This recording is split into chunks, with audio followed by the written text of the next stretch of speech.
বুড়িমা। হ্যাঁ জেঠুমনি, চলো না খেতে চলো তোমরা। স্যার আপনি আসুন। আসুন দাদা, এবার খাবেন, চলুন। আয়, তুই আয়।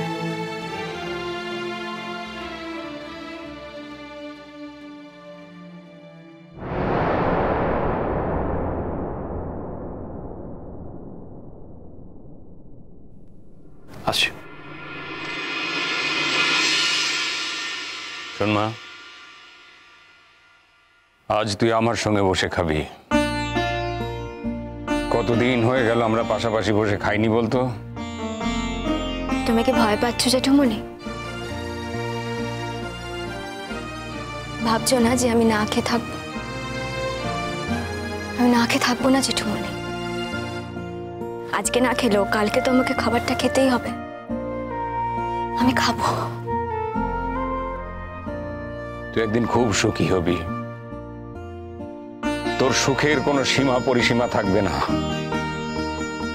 আজ যারা তোকে কাঁদাচ্ছে, ভেতরে ভেতরে যন্ত্রণা দিয়ে ক্ষতবিক্ষত করে দিচ্ছে, সেদিন তারা কাঁদবে।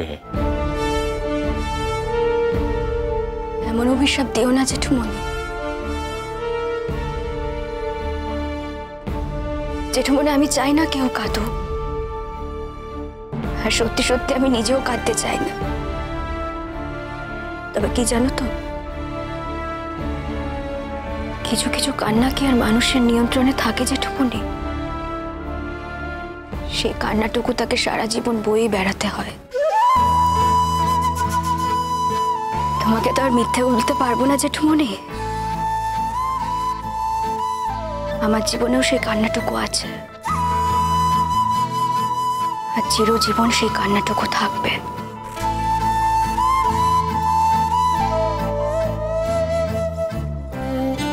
সেই কান্নাটুকু আছে বলেই হয়তো আজকে তোমার আশীর্বাদে আমি আমার স্বপ্ন পূরণ করতে পারবো।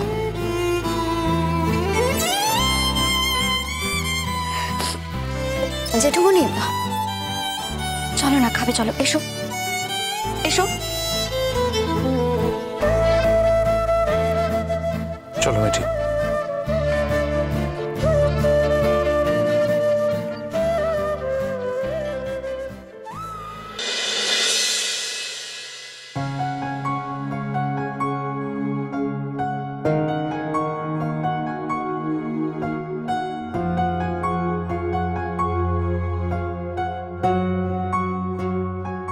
কি ব্যাপার গুড্ডি, তুমি এখানে? তোমার এখানে কি দরকার? মানে তুমি যাও না, গিয়ে ঘুমিয়ে পড়ো। সারাদিন এত খাটাখাটনি করেছো, তুমি তো টায়ার্ড। কেন মিঠিদি, থাকুক না গুড্ডি এখানে। ওর দিদির বাসর রাত, সবাই এখানে বসে গল্প করছে, আড্ডা দিচ্ছে। ও থাকুক না, ওর তো ভালোই লাগবে। আর তাছাড়া এই তো হয়েই এলো, কালকে আমি চলে যাব, আর বউ ভাতের দিন মানে পরশুদিন ও যাবে ওখানে। তারপরেই আবার ওর মতন ব্যস্ত, সেই ওর কলেজ লাইফ, পড়াশোনা, আর আমি আবার সংসার জীবন নিয়ে ব্যস্ত হয়ে পড়বো। আমার স্কুল, আবার নতুন সংসার। কিরে গুড্ডি, তোর কি কোনো অসুবিধা হচ্ছে এখানে থাকতে?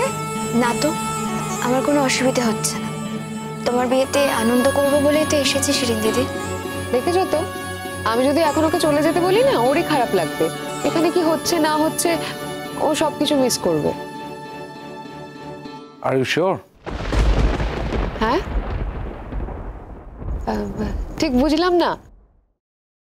না, বলছি সত্যি ওর খারাপ লাগবে, তুমি কি শিওর? হ্যাঁ হ্যাঁ, আমি তো শিওর। এই গুড্ডি, কি রে, এখানে না থাকতে পারলে তোর খারাপ লাগবে না? তুমি শুধু শুধু আমাকে নিয়ে পড়লে কেন বলো তো? না মানে তুমি তো বলেছিলে তোমার বাসর ঘরে তোমার বন্ধুদের নিয়ে তুমি খুব আনন্দ হই হুল্লোড় করবে, নাচ গান হবে। এই সব কিছু বাদ দিয়ে আমাকে নিয়ে কেন পড়লে? এই এতদিনে অন্তত ঠিকঠাক একটা কথা বলেছে মেয়েটা। আচ্ছা আমাদের তো গান টান হওয়ার কথা ছিল না? ছোটকা, তুমি গান গাইবে না? ছোটকা, তুমি কিন্তু কথা দিয়েছিলে যে তুমি গান গাইবে। তাই বুঝি? হ্যাঁ তা ঠিক, আমি কথা দিয়েছিলাম ওদের বাসরে আমি একটা গান শোনাবো।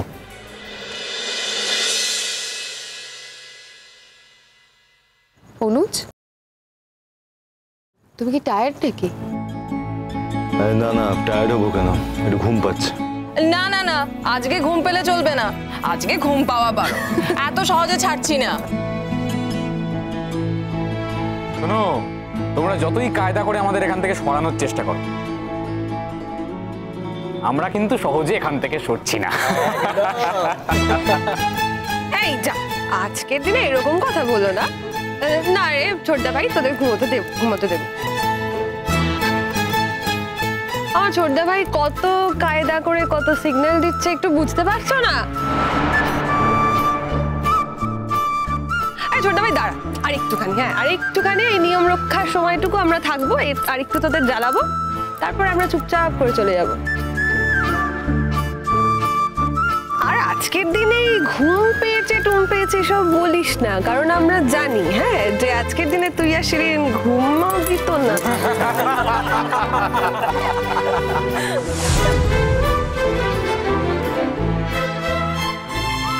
আমার দিদি না বড্ড বেশি কথা বলে।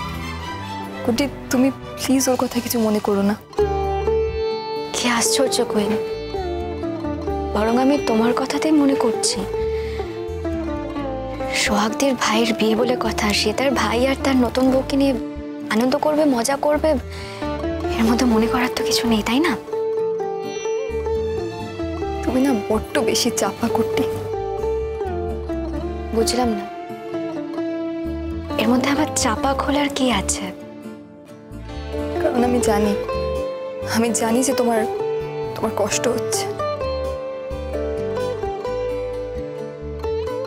শুধু শুধু এভাবে আমার মুখে কথা বসিও না কোয়েন। আমার মন তো, আমার থেকে বেশি জানতে চেও না, সেই জানাটা না ঠিক হবে না। ওদিকে থাকো। তো প্রবলেমটা কি জানিস তো সোহাগ, তুই মাঝে মাঝে বড্ড বেশি কথা বলিস, কোথায় কি বলতে হবে সেটা এখনো বুঝিস না। ও, সবার সামনে হাটে হাড়ি ভেঙে দিলাম বলে রাগ করলি ছোটদা ভাই?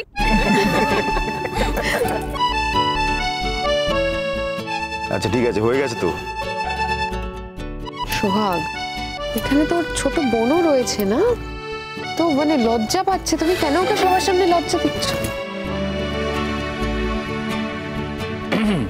শোনো শিরিন, ছোট বোনদের যখন বাসর ঘরে অ্যালাউ করেছে, তখন লজ্জাটুকু আমাদের সামনেই পেতে হবে, আমাদের কিচ্ছু করার নেই। আরে বস, আমরা তোমাদের ছেড়ে দেব, ঘন্টাখানেক শুধু এখানে থাকবো, একটু জ্বালাবো, তারপর তোমাদের একা ছেড়ে দিয়ে চলে যাবো রে বাবা। শোনো ভাইয়া, এই স্মৃতিগুলোই না থেকে যাবে জানো তো। এখন যতই তুমি শিরিনের জন্য ছটফট করো, যত দিন যাবে না তত এই বাসর ঘরে কি হয়েছিল, কি স্মৃতি, ছোটকা কি গান গেয়েছিল, এই সব কথা মনে পড়বে তখন।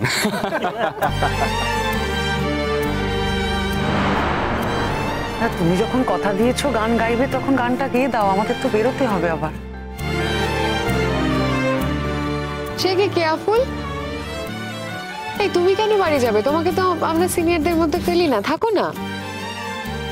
না না শিরিন, এখানে সিনিয়র জুনিয়রের প্রশ্ন নয়, বাড়িতে বিয়ের সব কাজকর্ম চলছে, খুব টায়ার্ড রয়েছে আমরা, পরিশ্রম হচ্ছে তো। আর জানোই তো আমার আবার এত কিছুর অভ্যেস নেই একদম, বাড়ি গিয়ে একটু ভালো করে ঘুমাবো। তুমি থাকতে চাইলে থাকতেই পারো দোদুল, আমাকে কিন্তু যেতে হবে। না না, আমার থাকার কিসের পয়েন্ট, আমি থাকবো কেন? ওরা একটা গান শুনতে চেয়েছে, অনুরোধ করেছে অনেকদিন ধরে, আমি একটা গান করবো, দিয়ে একসাথে ফিরে যাবো আমরা।